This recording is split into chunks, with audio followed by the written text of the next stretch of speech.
Welcome into sports. Good evening, everyone. Tyler Segerman here with you. I am on the campus of Bowling Green State University, where I have the pleasure of sitting down with Vice President of Athletic Strategy, Derek Vandermeer. Derek, appreciate the time that you're giving me. Let's just start with obviously the time right now. No athletic events taking place. School is out. Yet I imagine you're a pretty busy man right now, right? Well, you know, if you look at it in kind of how you build a football team, for example, you go through these portions of the year we call the install windows.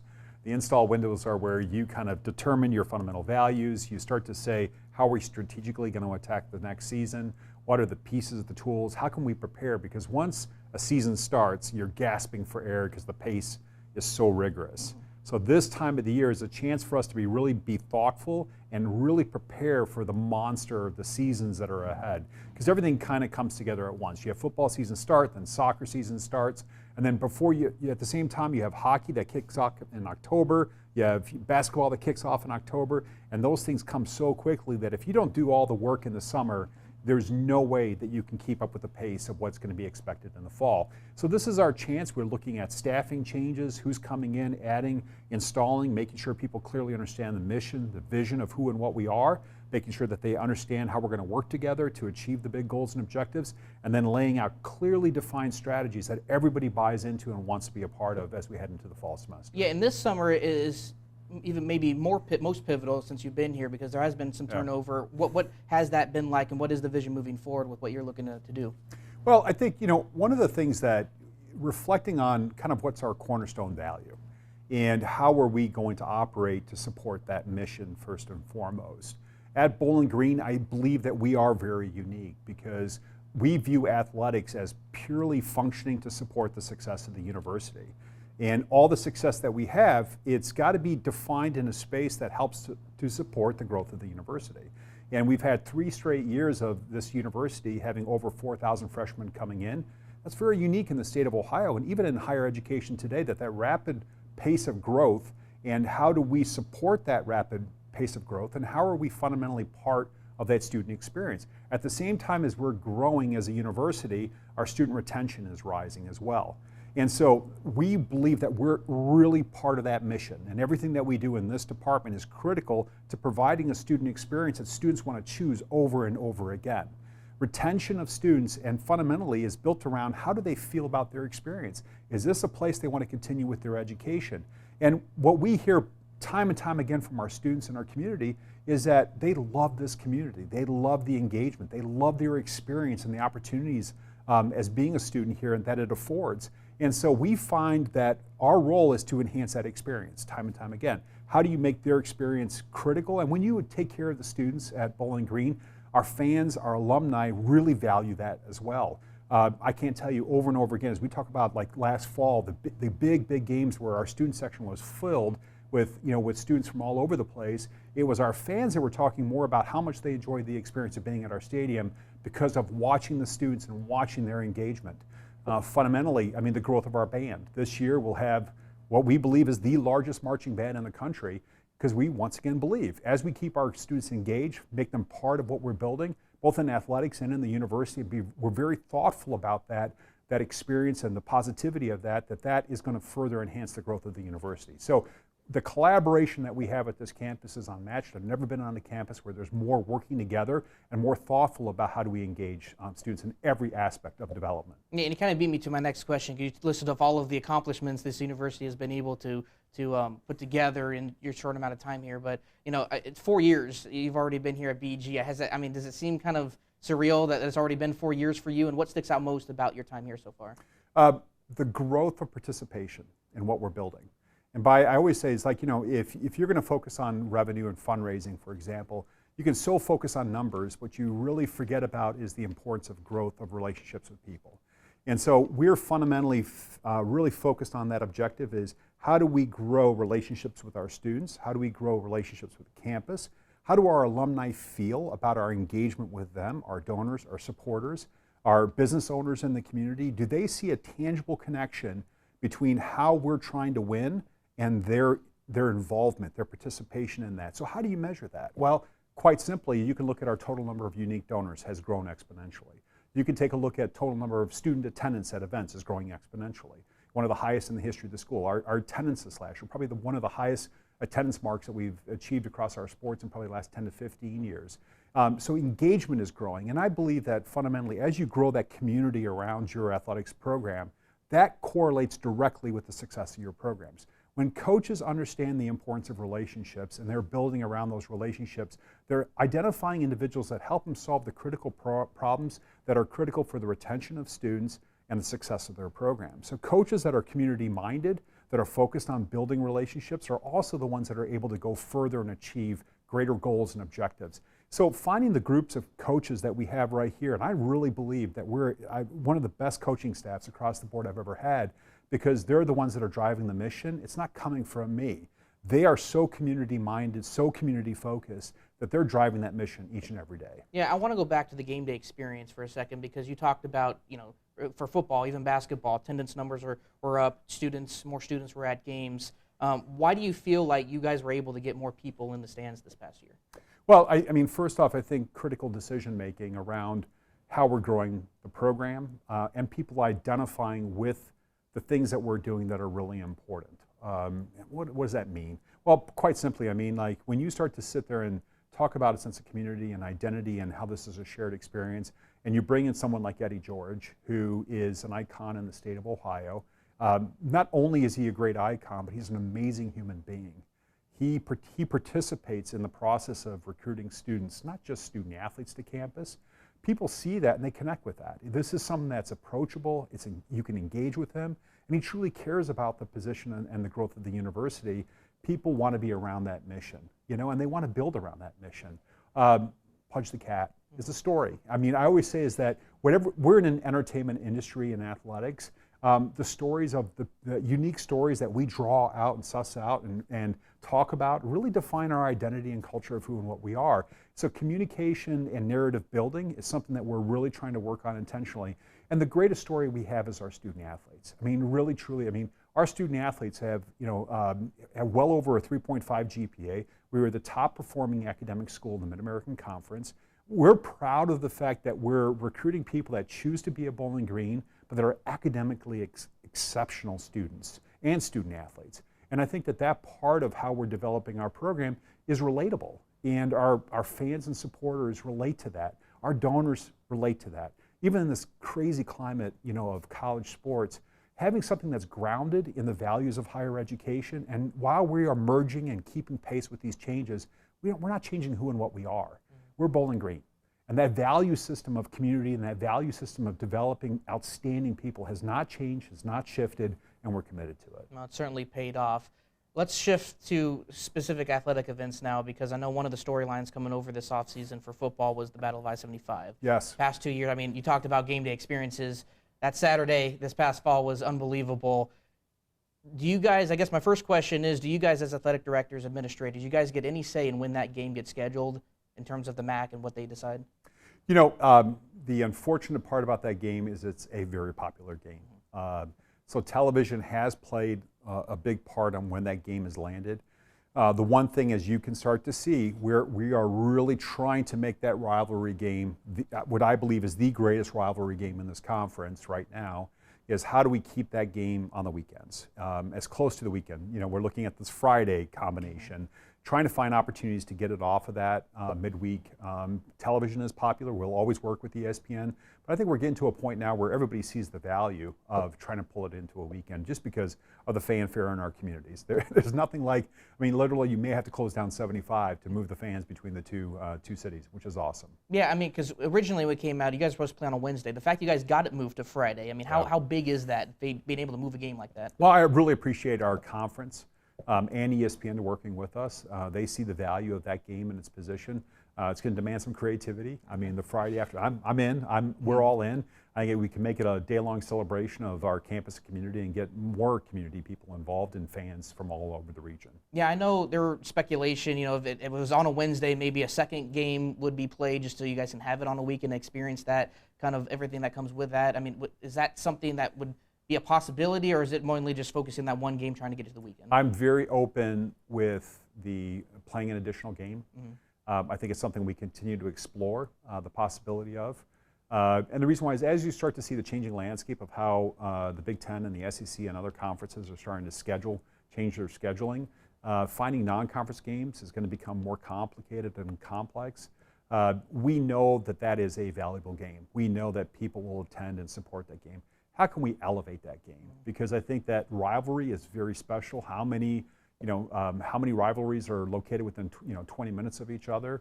How many people have communities that are so inbred in the sense of how we live together and are connected? You can go from a Bowling Green house to a Toledo house to a Bowling Green house in almost any of these communities in this region. And I think that that's something we should continue to explore and expand. And I think the I-75 Challenge is a great opportunity to capitalize on that. I would like to say that we have won the inaugural full sport I-75 Challenge, and we did it in a very, very significant way by capitalizing on that Toledo victory in that second half. But it's one of those things that I think will have its own life and will become a great commodity to this community to celebrate. And as long as we kind of look at intentionally how do we build it out. Absolutely. I do want to ask too, because obviously, getting it to Friday was a win already, but in terms of Friday versus Saturday, do you feel like there's any difference this year at least? Yeah, no, I don't think so. I think you can make a Friday a great game and a great experience. It's more about, can you get people from outside the region who want to come back?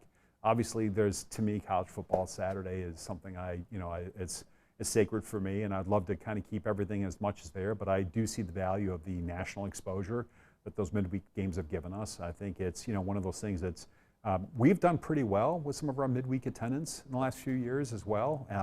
We've capitalized on that national television audiences in significant time slots that have got us a lot of attention around the country. So I can't ignore that part of it. But how do you balance it to make sure we're still serving the interests of great rivalries like Toledo? Absolutely. I do want to ask one more about the football program because obviously you guys are going to Nebraska, you're going to Iowa State. Last year you guys were at Cincinnati. Mm-hmm. You guys go and explore, expand your obviously your scope with these different regions, different cities of the U.S. Is there a thoughts of maybe possibly bringing one of those programs here to BG? Could that be a possibility down the road? I think it's getting more and more difficult to do that. And the reason why is just simply because of how teams are scheduling today. As conferences have expanded the number of in-conference games, like going from 8 to 9, they've even talked about further expansion. As conferences are growing, they're looking at how do we really engage in more key matchups to generate more revenue. I think these sort of moves are going to become much more difficult to achieve. And so I accept that part of it. I think you've seen more of it happen across our conference, but I think those opportunities are going to be few and far between moving forward. Yeah, another rich and prideful program you guys have here is hockey, and I know one thing people have been clamoring for is perhaps an outdoor game in the field you see behind you. How close do you feel like that could be a reality? Is that something you guys are actively discussing? We came pretty close this last year to pulling the trigger on that. It was finding the right partners that want to be a part of it. We view this as not just a hockey game. We view this as how do we create, a winter festival that is bringing in a lot of other participants to it. So that's a little bit more complex to try to achieve. Do I think it's going to happen in the next year? Probably not. Looking at other potential partners, other experiences that we're going to explore. But I do want to keep it on the horizon and definitely work toward it because I think bringing something like that to Detroit and making it an entire Bowling Green celebration of not just hockey, but figure skating, of other regional hockey programs, then Winter Festival, make it a carnival type experience at Detroit that happens to have a hockey game going on. I'm eager to find partners that want me to help me build that out and the vision for that. I'm certainly excited already, even though it's not in store yet. I do want to shift to obviously the facilities, obviously immaculate facilities. You guys just redid the baseball field, new intramural fields. Anything on the horizon about upgrades to perhaps the Detroit? Yeah, we're working on our soccer facility, Cochran Stadium. Some updates there. We're also looking at some things that we'll announce later this summer when it comes to Dwight Perry, and Stellar Field. And that's something that we're continuing to make. We have a great momentum behind of donors and supporters and other business supporters that want us to do some work on some things, but I think that's to come. But, we're continuing this summer to look at game day experience. Food, concessions, innovations, more technologies that are differentiated points of sales. How can we make and facilitate making those lines shorter in this next year? The quality of the food, the diversity of the food experience throughout all of our venues. These are all things that we're really committed to doing. We are very aggressive with fan surveying. We ask very religiously for the feedback, and we've seen the trends that we've got to work on some things. And so once again, when we have these big games, I want it to be the best experience. And, from an entertainment standpoint, and there happens to be a game going on as well that we'll all enjoy as well. Absolutely. I do want to ask too, because the turf has been kind of something that people have been asking about. Is that something? It's on the docket. We're at the back end of that life cycle. We can see sort of the degradation of some of the areas. Definitely something that we're actively looking at here in the next few years, taking care of. Absolutely. Name, image, and likeness, revenue sharing. I'm sure that is talked about in your role every single day. It's been something you guys have to adapt to every single day as well. I guess my first question to you is just kind of what are your thoughts on where things stand right now? Regulations, fair, foul, how do you view name, image, and likeness and revenue share right now? Well, I think there's so many topics around, first off, the House settlement that kind of initiated a lot of this process of how to look at distribution of funds through the institution through rev share, and then third-party NIL funding. The most important thing is that we get legislation that protects the structure. So I'll start with there, because I think that the most difficult thing that we're dealing with right now is what are the rules? What are the boundaries of the rules? And are they enforceable? And will they be equitably managed across the structure? I think revenue share is here to stay. That's not going to change. We accept that reality. We're going to continue to develop and evolve. We don't feel the need to try to be in the front of that. We don't philosophically and value-driven approach is buying a team is just not our philosophy. We have to develop and focus on high school recruiting. We really believe that that's who and what we are as an institution, development of young people, both educationally and athletically. When it comes to how do we build programs across the board, build it on great student athletes from the state of Ohio, make sure that we have relationships with high school coaches, make sure that we're diversified as everybody else is chasing other market positions and try to build teams from everywhere. How do we value this state above all, that this brand really means something to us? Building that type of team, and then we're going to have rev share to retain really good players and pieces of things to evolve our programs. So it's important, it's part of our reality. But as we start to look at this legislation, we have to provide some sort of stability to the structure so this doesn't get completely out of hand. Some of the new legislation in Washington right now, protecting college sports, is looking at that transfer rule. How do you limit that sort of movement? Because that will help you kind of manage that market more effectively, give us some structure and how to build. And right now we don't have that structure. And so looking at legislation, and that's why I really am supportive of this recent legislation that's in Congress, is saying that we've got to start with something. It's not perfect, but we're going to have to work together to collaborate. Then it looks at the broader interests of this legislation as it's evolving, is looking at the economic drivers, that how do we create stability economically across the enterprise. I think these things are coming, but I think we've been through this period of great chaos. We're trying to build something that is stable for college sports moving forward. Yeah, you mentioned the student-athlete movement. I mean, there are going to be guys that come, there's going to be guys that leave every year, but it seems like everything's been heightened and it's super fast now with the transfer portal windows and how they're kind of regulated right now. In terms of attracting guys, obviously Asa Novus has a huge get for you guys. But players are also leaving, looking at bigger opportunities, bigger schools at least, not bigger opportunities. But how do you kind of view BG right now in the state of mind of attracting players and keeping them? Well, if you're not committed to your academic experience, if you're not committed to getting a degree, if you don't value what Bowling Green gives you, which is when you look at the quality of this freshman class, this is not student athletes, this is comprehensively, when you have an incoming class of 4,000 students that have a 3.7 cumulative GPA, that is our academic mission. I want students that are committed to that mission first, because if this is just a transient, what percentage of college athletes go on and professionalize in football? It's at 2%? Yeah, it's low. It's very, very low. I actually think it's less than that. So if we understand our core mission is to educate, and we're committed to that, then we're going to build a successful program that is built around people that really believe in that. Unfortunately, this illusion of revenue sharing and NIL creates a somewhat of illusion that everybody has a fast track to the NFL that's getting paid. And that's not the reality. Many of those students that are receiving revenue share in the short run are making academic decisions based upon the programs they're selecting, based upon their ability to earn while in college, are going to lose the real opportunity for financial stability and growth across their entire life because they've chosen academic programs that are providing them long-term stability, not short-term gain. We have to start with people that are committed to the academic mission. So in that revenue sharing distraction, I said, we're going to take care of people that are committed to the academic mission, first and foremost. And that's easy today because I think there's a lot of parents, there's a lot of students that are still understanding the role of higher education. They're not distracted by what they hear in the media, that this is driving how we should make decisions. We're going to really recenter that with people that want to be here, and we're going to have success with those types of people. Yeah, and you talked about how money is not the focus, when it comes to student athletes coming to BG and wanting to play. However, you did talk about also, the support that you guys have got from donors, from alumni. How has that kind of played a factor in you guys being able not to compete with other MAC schools and other schools across the region, but help you along this journey? We have an extensive group of donors and supporters that have come forward that want to be part of this solution. What we do calls with all these donors and Zoom calls and engagements.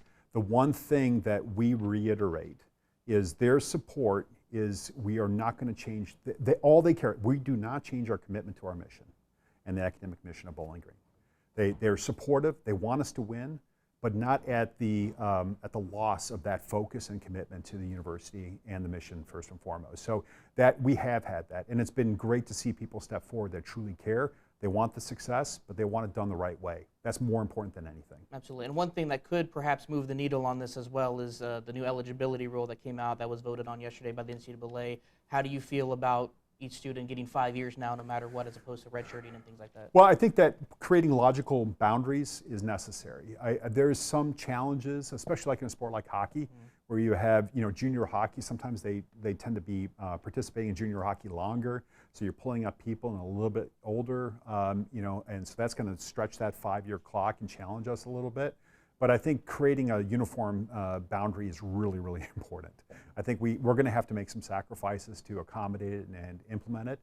But I think that the one-time transfer rule and all these other things that they're starting to sort of settle down the structure, what that does is create stability in our ability to effectively manage this and absolutely retain students and make sure graduation is still a priority. Like, graduation has to be a priority.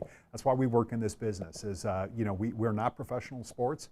We're sports that are giving students opportunity, and the commitment to the learning experience still has to be valued.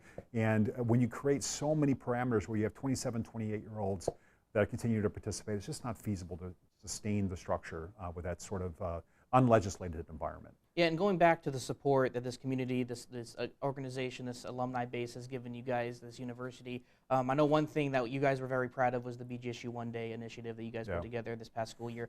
Take me through just kind of what you guys were able to do with that and how proud you are of the result that came out of it. Well, I think it's looking at, I'm going on my 4th year, but I can go back to the first year when we launched into this initiative, and you have a couple $100,000 raised, you have under 1,000 unique donors that are giving. We have made fundraising more than just a transaction of giving. It's buying into the mission and wanting people to understand the impact that they're making on the lives of our students here at Bowling Green, and connecting our donors directly with the mission of who and what we are first and foremost, and making sure that that's leading all of our discussions. What's exciting to see is the people buying into that. Okay, so we had 1.28 million in a day of giving, which is absolutely phenomenal. There's universities that don't, the entire university doesn't have $1 million. But it's what I think is the most exciting part of that story is the volume of unique donors that continues to grow. Going from 800 to now 2,000, 2,004. How do we continue to get people to buy into who and what we are as an institution? That's probably been the most exciting. And that momentum, and the President Rogers talks about that all the time, the momentum that's driving the success of the university is happening on so many different fronts.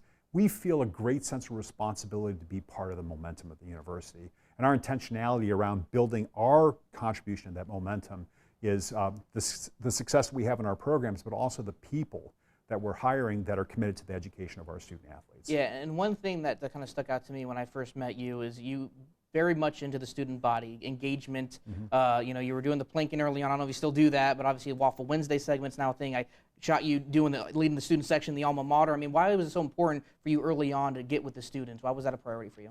I work in this business for one reason, is that I truly believe in the mission of higher education. I talk to our campus and even to our staff all the time that we focus on the student, not the student athlete, as being paramount to our success. That doesn't, what does that mean? Our student athletes are students first. And if we truly understand that, we make our student athletes part of that student experience. Don't remove them, don't isolate them and satellite them within the campus community. Make sure that they're firmly part of what our students are experiencing and are part of building that experience for all students. You know, we have club programs. We have over 1,000 students that are participating in club programs. We have a band that has 600 students participating. I want our football players and our band to have the same experience here at Bowling Green. I want them to feel that they're valued, that above all, that they're a priority, that they're important. I don't want to have this sort of segmentation and caste system where, you know, all of a sudden these students feel that they deserve more or that somehow that they have greater opportunity. When you come to Bowling Green, you're a club participant, you're a varsity student athlete, you're a band member, you're cheer, you're dance, you name the experience, your student organization, that we're going to invest in you, and we're going to make sure that when you leave here, you feel your time is valued. And I want our students to understand the importance of that. And I think that the only way to communicate that is, I can say that all day long, I have to model that behavior. When our band walks in, I want them to know that the athletics director here at Bowling Green truly values their experience and will invest in them, make sure that they're a priority. And I want our band director to know that, and I want our club sports to know that.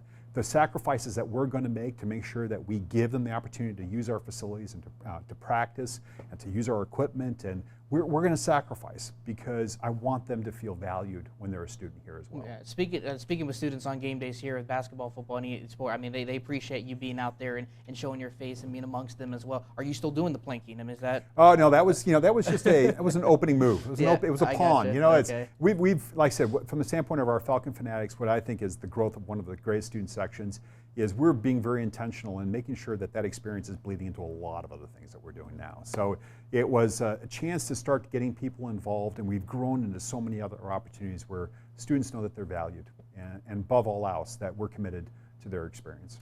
How's your golf game? I know you guys were just at the golf outing, you know, this past weekend. I have to have more time to be a better golfer. Yeah. That's fair.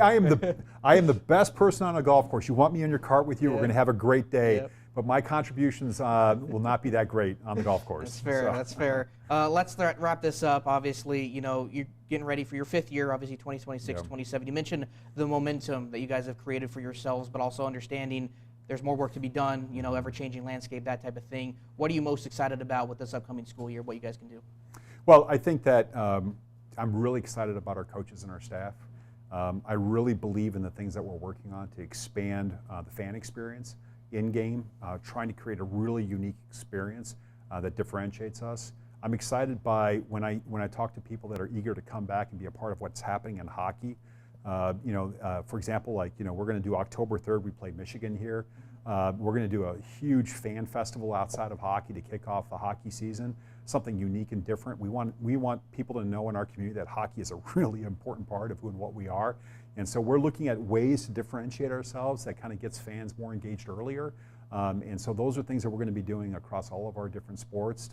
And just the level of responsiveness that we're hearing and increase in ticket growth, and, you know, all of those things are great indicators of that this is going to be an exciting year ahead, and we've got the right coaches to lead the way. Certainly look forward to it. I appreciate the time, Derek. Again, Derek Vandermeer, Director of Athletics here at Bowling Green State University. For the full interview, you guys can look at our streaming platform as well as our website for all of the content of our conversation here today. That is all for sports.